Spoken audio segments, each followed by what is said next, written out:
Hello guys, welcome to Tech Tricks tutorial. In today's video, I will show you how to make a complete backup and restore on Google Drive Cloud. If you have any questions or comments regarding this tutorial, please drop them in the comment section below the video. With that being said, let's jump straight into it. First, let's start with how to make a complete backup on Google Drive. Open your phone settings.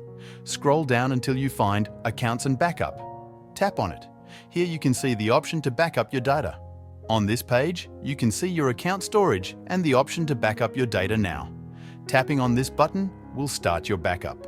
Now let's move on to how to restore your backup from Google Drive. After you have reset your phone, on the Setup page, you will find the option to restore your data from Google Cloud. Tap on this option and provide your account email and password. After logging in, the restoration of data will start automatically. And that's it. You've successfully backed up and restored your files using Google Drive. Thank you for watching this quick tutorial. If this did help you out, I would appreciate it if you would consider leaving a like and subscribing to the channel. And I will see you in the next video.